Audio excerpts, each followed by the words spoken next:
আসসালামু আলাইকুম এভরিওয়ান। আজকে আমরা দেখব কিভাবে আমরা মাইক্রোসফট ওয়ার্ডের পরিবর্তে গুগল ডক্স ব্যবহার করতে পারি। তো চলুন শুরু করা যাক।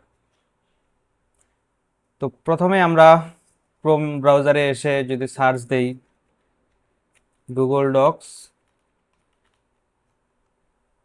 তাহলে আমাদের প্রথমেই চলে আসবে Google Docs online document and PDF editor. আপনাদের যদি সাইন ইন করা না থাকে তাহলে সাইন ইন করবেন। এখন আমরা চলে এসেছি আমাদের গুগল ডক্সের ড্যাশবোর্ডে। এখান থেকে আমরা প্লাস যে আইকনটি দেখতে পাচ্ছি, এখানে ক্লিক করে আমরা সহজে একটা নতুন ডকুমেন্ট ক্রিয়েট করতে পারবো। আর এই যে ডকুমেন্টগুলো দেখতে পাচ্ছেন এগুলো আগের ক্রিয়েট করা, তো আমরা নতুন একটা ডকুমেন্ট ক্রিয়েট করি। আমি প্লাসে ক্লিক করলাম এবং আমাদের গুগল ডক্স ওপেন হয়ে গেল। এখন আমরা দেখব চ্যাট জিপিটিতে কীভাবে ছোট একটা মডিউল আমরা গুগল ডক্সে সাজাবো। আমি চ্যাট জিপিটিতে ছোট একটি মডিউল তৈরি করে রেখেছি সিম্পল একটা প্রম্পট দিয়ে। এটা হচ্ছে বেসিক গ্রামারের উপর। এটা আমি কপি করে এনে পেস্ট করব। আমি চ্যাট জিপিটি থেকে টেক্সটগুলো কপি করে এনে এখানে ডিরেক্ট পেস্ট করলাম। আপনারা দেখতে পাচ্ছেন সুন্দর মতো প্লেস হয়ে গেছে। এখন আমরা এটাকে বিভিন্নভাবে সাজাতে পারি। লাইক এখানে আপনি ফন্ট চেঞ্জ করতে পারবেন, ফন্টের কালার এবং ফন্টের সাইজ সব কিছুই মাইক্রোসফট ওয়ার্ডের মতো চেঞ্জ করতে পারবেন। তো আমরা একটু প্র্যাকটিক্যালি দেখি কিভাবে আমরা চেঞ্জ করব। তো আমি চাচ্ছি এই লাইনটিকে মিডিলে নিয়ে আসতে, সো এই লাইনটি আমি সিলেক্ট করলাম অ্যান্ড অ্যালাইনে চলে গেলাম। অ্যালাইনে যাই মিডিল অ্যালাইন সিলেক্ট করে দিলাম। যদি আমি কালার চেঞ্জ করতে চাই তাহলে এইখানে যাব, কালার জাস্ট চেঞ্জ করে দিলাম। ইচ্ছা মতো আপনি কালার দিতে পারবেন, ইচ্ছা মতো আপনার টেক্সট লিখতে পারবেন এখানে। এখন এটি আপনার মতো আপনি কাস্টমাইজ করে নিতে পারেন।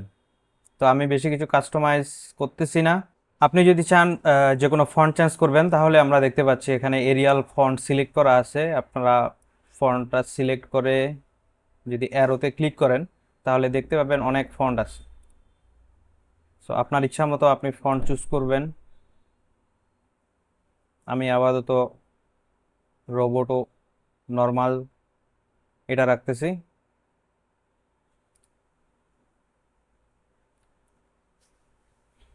অ্যান্ড তারপরে আসি ফন্টের সাইজ।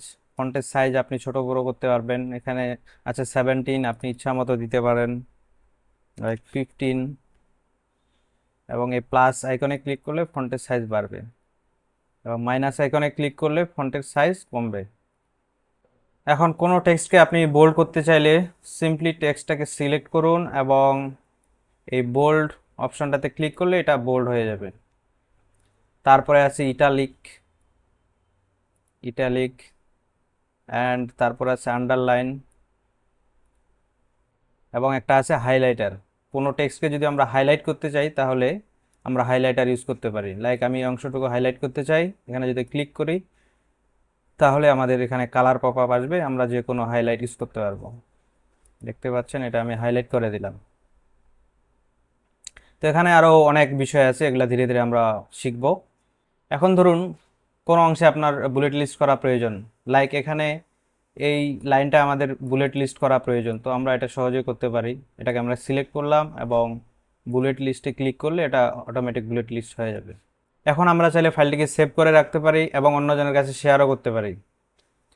তো ফাইলটি সেভ করার আগে আমরা আগে ফাইলটার একটা নাম দিব, লাইক আমি এই নামটাই দিব।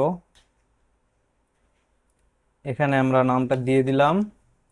এখন চাইলে আমরা এই ফাইলটি কম্পিউটার হার্ড ড্রাইভে সেভ করে রাখতে পারি অথবা অন্যজনের কাছে শেয়ার করতে পারি সরাসরি। তো চলুন দেখে নেওয়া যাক কিভাবে আমরা এই ফাইলটাকে ডাউনলোড করতে পারি। তো আমরা যদি ফাইলে চলে যাই তাহলে আমরা দেখতে পারবো এখানে একটা ডাউনলোড অপশন। এখানে আমরা ডাউনলোড অপশনে গেলে দেখতে পারবো আমাদের অনেক ফরম্যাট দেখাচ্ছে। লাইক মাইক্রোসফট ওয়ার্ডে আমরা ডাউনলোড করতে পারবো, পিডিএফ ডকুমেন্ট হিসেবে ডাউনলোড করতে পারবো। তো আমরা পিডিএফটাকে বেশি প্রেফার করি, আমরা পিডিএফ সিলেক্ট করে এটাকে সেভ করে রাখতে পারি। সেভ দিলাম, এটা আমাদের কম্পিউটারের হার্ড ড্রাইভে সেভ হয়ে গেছে। এখন আসা যাক এই ডকুমেন্টটি কিভাবে অন্যজনের সাথে আমরা শেয়ার করতে পারি। আমরা উপরে এখানে দেখতে পাচ্ছি একটা শেয়ার আইকন, এখানে ক্লিক করলে আমরা এখানে যদি কারো একটা জিমেইল দিয়ে দিই তার কাছে এই ডকুমেন্টটি চলে যাবে।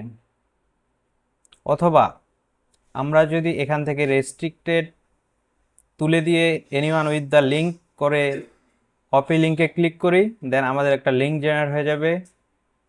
লিঙ্কটা হচ্ছে এটা।